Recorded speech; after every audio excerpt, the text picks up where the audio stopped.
श्री अवधूत चिंतन श्री गुरुदेव दत्त श्री स्वामी समर्थ महाराज की जय। श्री स्वामी समर्थ सर्व स्वामी भक्तांचं स्वामी माऊली चॅनलवर स्वागत आहे आणि सर्वांना नमस्कार। तर आजचा व्हिडिओ खूप महत्त्वाचा आहे आणि फर्स्ट टाइम मी कॅमेरासमोर माझा फेस रिव्हील केलेला आहे। तर तुम्ही बघू शकता आजचा व्हिडिओ एंडपर्यंत बघा। आपण देवावर विश्वास ठेवतो आणि देवसुद्धा आपल्याला पावतात। तर ह्या व्हिडिओच्या माध्यमाने तुम्हाला सर्व माहिती मिळणार आहे। तर व्हिडिओ कुठेही न स्किप करता एंडपर्यंत बघा आणि तुमच्याकडे देखील स्वामी महाराजांचे अनुभव असतील तर तुम्ही आपल्या चॅनलवर पाठवू शकता। आपण असेच नवीन नवीन डेली अपडेट तुमच्यापर्यंत आणायचा प्रयत्न करतोय। तर चला सविस्तर आपण कालची जे मुंबईमध्ये घडलेली स्टोरी आहे लालबागच्या राजाची ते ऐकून घेऊया। अनंत चतुर्दशीला राज्यभरात बाप्पाचे विसर्जन करण्यात आले। राज्यभरात विसर्जन फोटो तुम्ही लाईव्ह बघत असाल टीव्हीवर। तसेच पुणे आणि मुंबईमध्ये देखील 24 तास मिरवणूक दरवर्षीप्रमाणे ह्या वर्षीसुद्धा चालू होती आणि दुसऱ्या दिवशी सकाळी बाप्पाचे विसर्जन होत असतं। ह्या वर्षी देखील तसं चालू होतं। मुंबईमध्ये जगप्रसिद्ध लालबागचे राजा हे खूप आकर्षण आहे लोकांसाठी आणि बाप्पाच्या विसर्जनमध्ये खूप गर्दी असते। यंदाच्या वर्षातसुद्धा लालबागच्या राजाचं विसर्जन चांगल्यापणे होवं त्यासाठी खूप आयोजन केलेले आणि रविवारी सकाळी 8 वाजता लालबागचे राजा गिरगाव चौपाटीवर आले विसर्जनासाठी।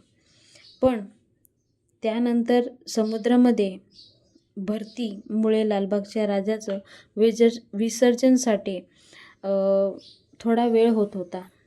तराफ्यावर मूर्ती चढवायची ट्राय चालू होती। मंडळाचे सर्व कार्यकर्त्यांनी खूप प्रयत्न केला तरीसुद्धा मूर्ती तराफ्यावर चढतच नव्हती। अर्धवट विसर्जन झालेल्या अवस्थेमध्ये राजाची मूर्ती समुद्रामध्ये तुम्ही लाईव्हसुद्धा बघितलं असेल आणि सोशल मीडियावर फोटोसुद्धा बघितले असेल। तर हा उशीर होत असल्यामुळे विसर्जनला लेट झालं असं सांगण्यात येत आहे। तर काही लोकांनी तर मंडळावर खूप आरोपसुद्धा केलेले आहे। लालबागच्या राजाचं विसर्जन यंदा एवढा वेळ का लागला या गोष्टीवर खूप प्रश्न विचारले जात आहे आणि नेमकं काय घडलं ते सांगणार आहे आजच्या व्हिडिओमध्ये। कुठेही स्किप करू नका, व्हिडिओ एंडपर्यंत बघा। आणि देव आहे, त्यांचं अस्तित्व आहे, ते स्वतः प्रचिती दाखवून देतात असा अनुभव आहे। काल अनुभव तुम्ही जे बघितला असेल ते पुरा महाराष्ट्रामध्ये नाही तर पुऱ्या भारतामध्ये सगळे बघत होते। तर नेमकं काय घडलं ते सांगूया। दरवर्षीप्रमाणे 90 वर्ष झाले कोळी बांधवाच्या हातानेच गणपती बाप्पाचं विसर्जन करण्यात येते आणि त्यांच्या थ्रूच जे गणपती बाप्पाची मूर्ती आहे ती खोल समुद्रात घेऊन जातात आणि तिथे विसर्जन करतात। पण यंदा गुजरातवरून विसर्जनसाठी विसर्जनची बोट असते ती बनवून आणलेली आणि त्या बोटीनेच विसर्जन करायचं असं म्हणत आलेले आणि ह्या गोष्टीमुळे जे कोळी बांधव आहे त्यांना हट झालं आपले आणि ते काही बोलले नाही। कार्यकर्ता ज्या टायमिंगला गुजरातवरून आलेला लालबागचे राजा विसर्जनासाठी समुद्रावर करायचं होतं म्हणून ते एवढ्या वेळामध्ये नेल्यावर तिथे ट्राय करतात ते तराफ्यावर चढवायचं पण मूर्ती काय चढत राजा म्हणून अर्धवटच काय तिथे 22 तास मूर्ती पाण्यामध्ये आपल्याला काही फरक पडत वाट बघत होते की जेव्हा समुद्राचं पाणी कमी होईल तेव्हा आपण पुन्हा ट्राय करूया बाप्पाचं विसर्जन करायचं चढवायचं ठामपणे त्यानंतर विसर्जन करायचं। तर असं करता करता मूर्ती सकाळी 8 वाजता चौपाटीला आली होती आणि 5 ते 6 वाजले तरीसुद्धा मूर्ती पाण्यामध्येच होती। तर ह्या गोष्टी खूप खटकायला लागल्या। जे भाविक आहे भक्त आहे त्यांना ह्या गोष्टी खटकायला लागल्या। दुसरेसुद्धा खूप ऑप्शन होते। अगर त्या तरफ्यावर मूर्ती बसत नाही आहे, तर आपल्या गेल्या वर्षाचा जे 90 वर्षापासून तुम्ही विसर्जन करता त्या बोटीला घ्या आणि कोळी बांधवाच्या मदतीने आपण दरवर्षी जसं विसर्जन करतो आहे त्यांच्या थ्रू करून घ्या. पण जे लालबागचे कार्यकर्ता होते त्यांच्या तोंडातून एक सुद्धा असा शब्द निघालेला नाही. जर असं केलं असतं तर त्यांचा बॉस, त्यांचा आका आहे ते नाराज झालेले असते. म्हणून त्यांना जी गुजरातवरून मागवलेली बोट होती, तरफ्यावर होता, त्यावरच त्यांना विसर्जन करायचं होतं. म्हणून एवढा उशीर झाला. म्हणून लालबागचे राजा खूप नाराज झालेले. किती प्रयत्न केले तरीसुद्धा मूर्ती हलत नव्हती. विचार करा. एक गोष्ट तुम्हालाही माहीत असतील की आपण 14-15 तास लाईनीत उभं राहतो चरण दर्शनच्या, आणि ज्यावेळी तो क्षण येतो आपण फक्त 1 मिनिटसुद्धा आपल्याला लालबागच्या राजाकडं बघायला भेटत नाही. डोकं टेकवल्यावर लगेच धक्का मारून काढून टाकतात. तर ह्या सगळ्या गोष्टीसुद्धा मायने ठेवतात. आणि लालबागचे राजा भले बोलू शकत नाही, पण ते बघू तर शकतात ना. ह्या टायमिंगला खूप जे मंडळाचे लोकं होती, आयडीवाली होती, त्यांनी खूप आती केलेलं.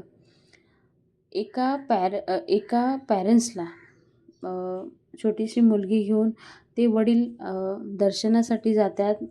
जवळ आल्यावर डोकं टेकवायच्या टायमिंगला जे गार्ड असतात त्यांच्यासाठी त्यांच्या संगती काहीतरी झटापटी होते आणि त्यांना तिथून धक्का मारून काढलं जातं. आणि दुसऱ्या साईडला सेलिब्रिटी येतात, अर्धा तास तिथं उभे राहतात, रील बनवतात, फोटो काढतात. तिथं जे कार्यकर्ते आहेत त्यांच्या संगती फोटो काढतात. त्यांना सगळं फ्री. पण फक्त आणि फक्त जे सामान्य माणूस आहे त्यांच्यासाठी 1 मिनिटसुद्धा डोकं टिकून देत नाही. लगेच धक्का मारून काढून टाकतात.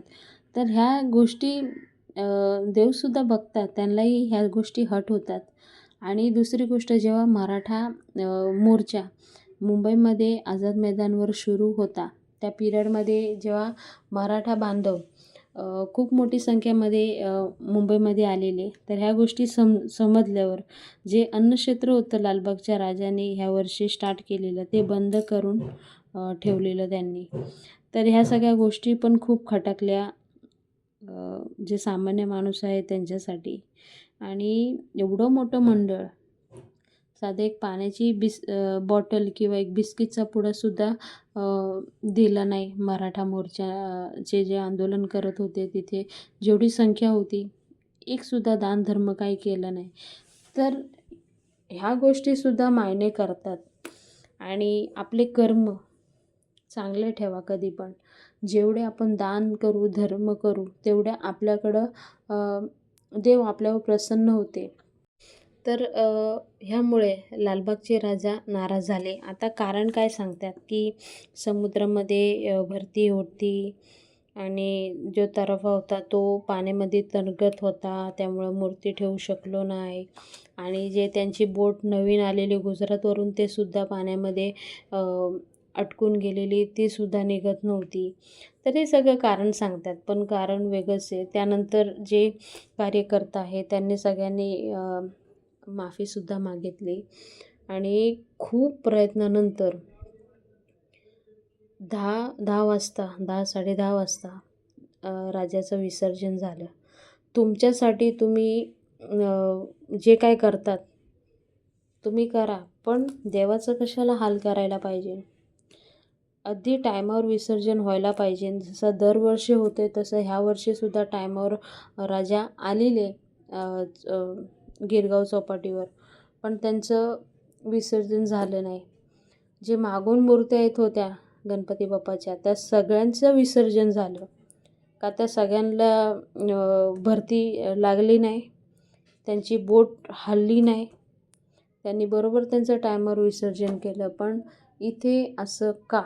हे सगळं राजकारण आहे आणि आपल्याला ह्या गोष्टीमध्ये पडायचं नाही. पण देव असतात, त्यांचं अस्तित्व असतं, ते स्वतः त्यांची प्रचिती दाखवून देतात. ते काल तुम्ही सर्वांनी म्हणजे पुऱ्या भारताने बघितलं. आणि खूप सारे लाईव्हमध्ये कमेंटसुद्धा येत होते की त्यांची म्हणजे जे त्यांच्या मंडळाप्रती जे राग आहे ते सगळे राग ते व्यक्त करीत होते.